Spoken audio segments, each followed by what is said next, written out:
Hey, it's Ronan Segal, your accordion teacher. It may come as a surprise, but I wasn't always an accordion teacher.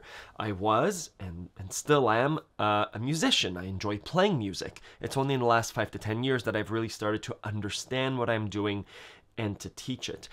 Today I wanted to talk to you about my musical education roadmap, kind of how I got to where I am today, which is enjoying and understanding music, and through that understanding, being able to bring myself into my music.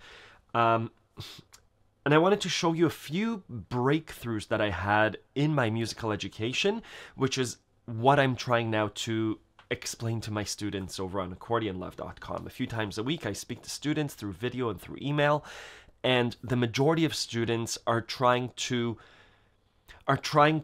bring musicality to their playing. They're trying to play a specific song or a specific genre in a more musical way. They're trying to understand it and bring dynamics. And I went through those same things. And so I wanted to talk to you through my own musical journey in the hopes that you understand, that you glean some insight into it. So I'll talk about the first time that I remember music not working the way that I was taught. So for 3 to 4 years, probably 4 to 5 years, I studied classical piano. Classical piano being I learned how to, let me get my accordion. I learned how to move my fingers. I learned how to do scales, triads, and arpeggios, and read sheet music. So probably traditional musical education, how to do this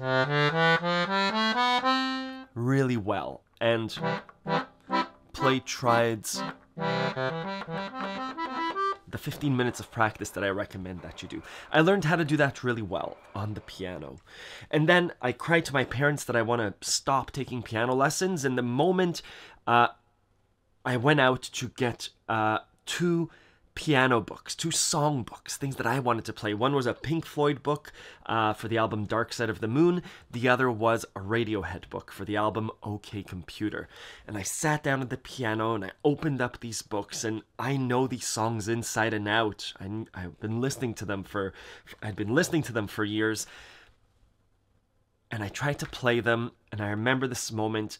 The music didn't come out. I could read the notes. I could play the chords for Breathe in the Air.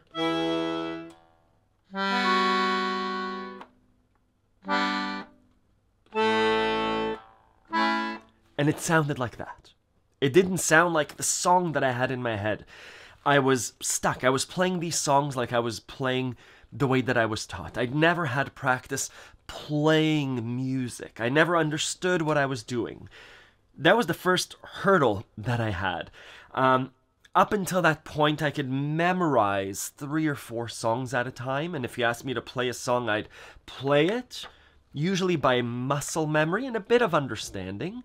But if you asked me to play that song 3 months after I'd learned it, I would have a really hard time. So the first breakthrough came with Pink Floyd's Breathe in the Air, and afterwards with Radiohead's OK Computer. And that was looking at this sheet music and understanding that instead of just doing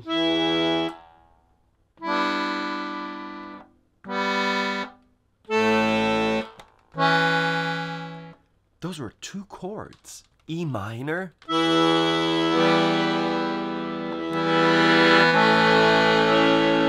and I know how to play 2 chords. I know an E minor to an A major, right? Breathe in the air. Don't be afraid to care. Leave, but don't leave me. And on and on and on. I know how to play 2 chords back and forth. And so instead of reading each note of the chord, I could just write, that's an E minor, that's an A major, that's an E minor, that's an A major. And then I can look up. I don't need to follow it exactly as it's written. And that's how music started to come out of me for playing those songs. Same thing with Karma Police. I remember trying to play that introduction, the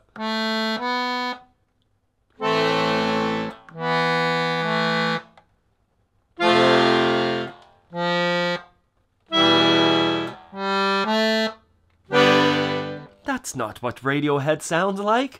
And again, looking at the sheet music, looking at the chord structure, understanding that there are 4 chords there. Oh, A minor, F major, E minor to the G, and that gets repeated 4 times again for the verse.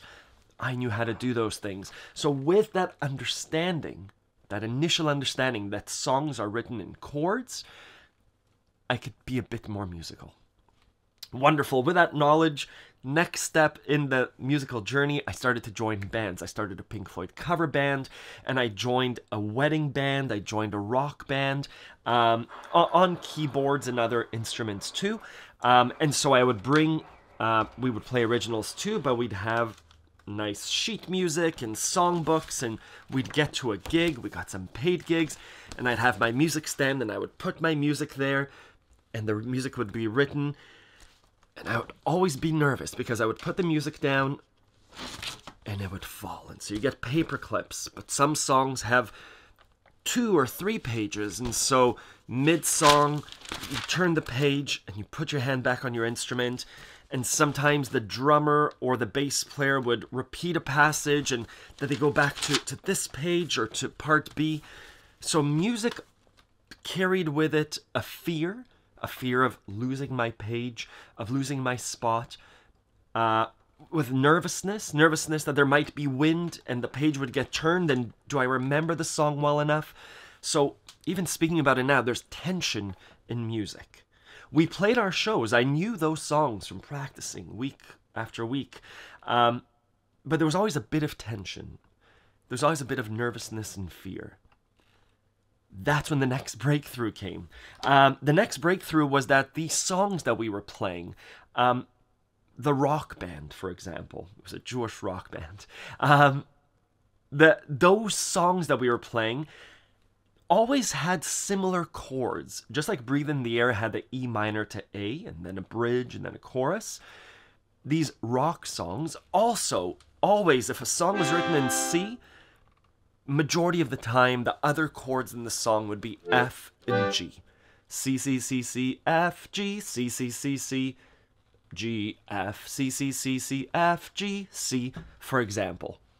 And so instead of having a huge piece of paper, or 2 pieces of paper, I could summarize a song by saying the chords in the song are C, F, G, C, G, F twice, and the first one twice.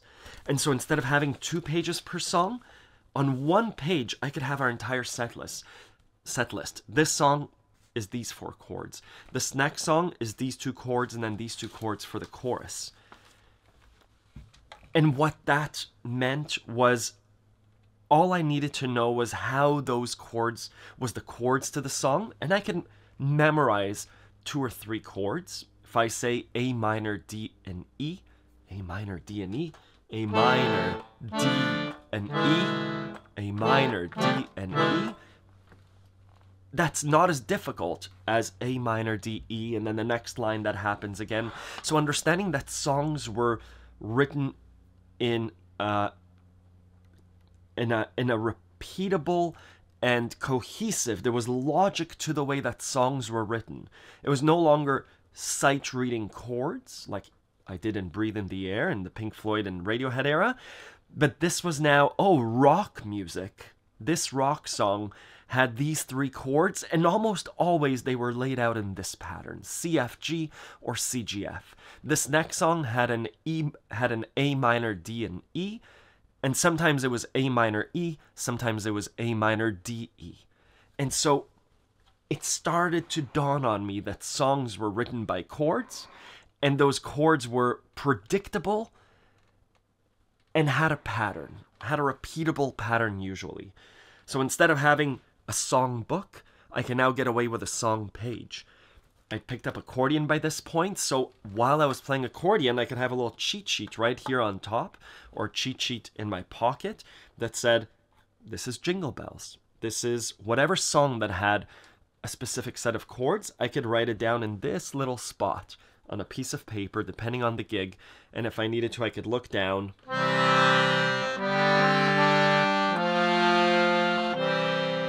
C, G, F major, C, pomp and circumstance. That was a huge breakthrough. Again, that removed or it alleviated the fear, the nervousness, the tension of what's happening in the song with the sheet music. All of a sudden, understanding that there's a C, F, and G, so it's a rock band, so there's a lot of...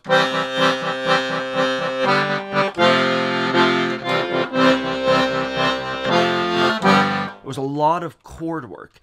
What that also meant was I could look up during the gig. So if the bass player and the drummer were communicating with each other, I was no longer looking at the sheet music terrified of losing my spot. I could look over. C, F, and G.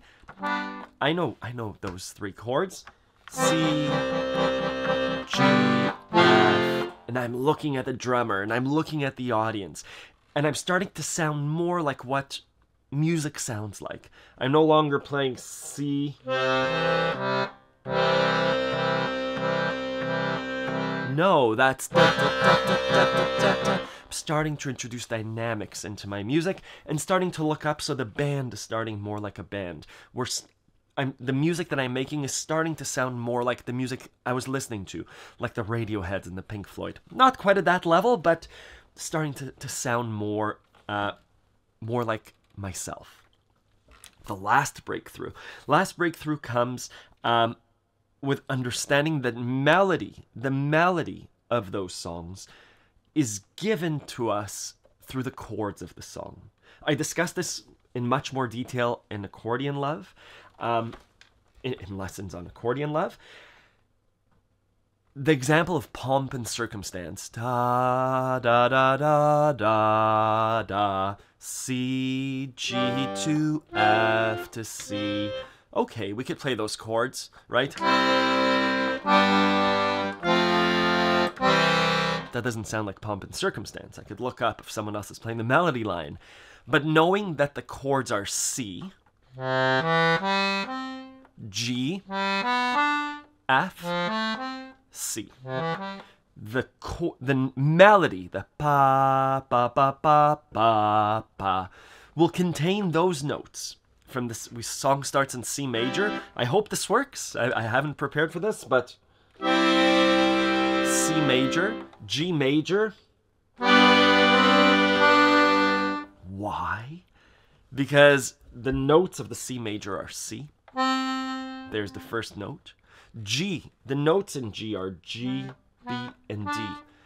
Two of the notes from the melody, pa, pa, pa, ba, ba, ba.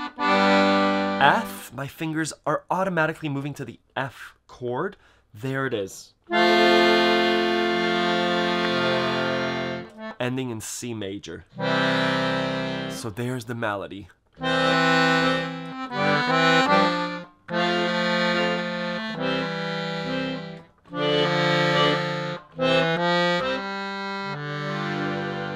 I don't need the sheet music.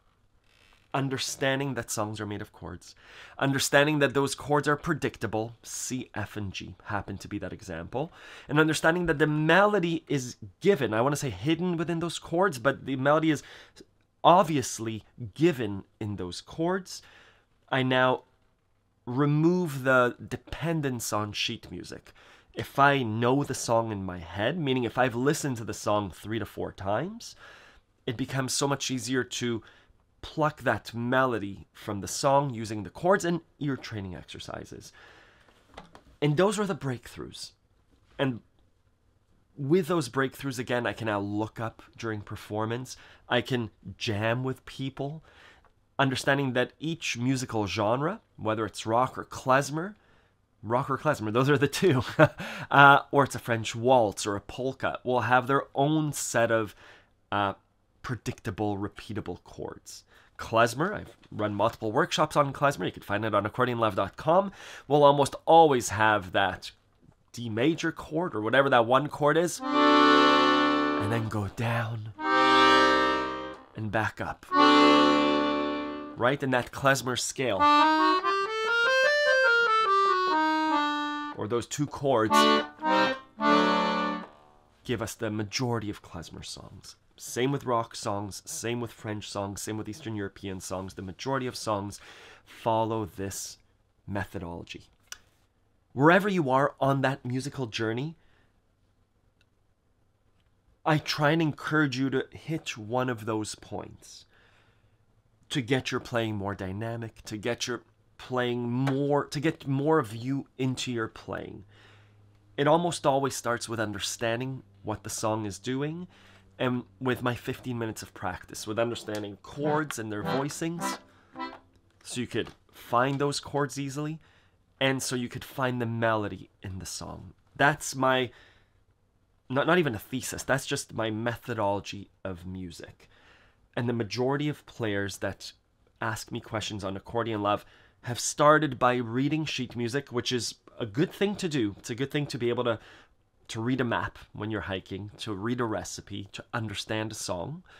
But where they want to go is to look up when they play. It's to put more dynamics into the music, which almost always for popular music comes by looking up, understanding the song, understanding that songs have predictable chords, etc.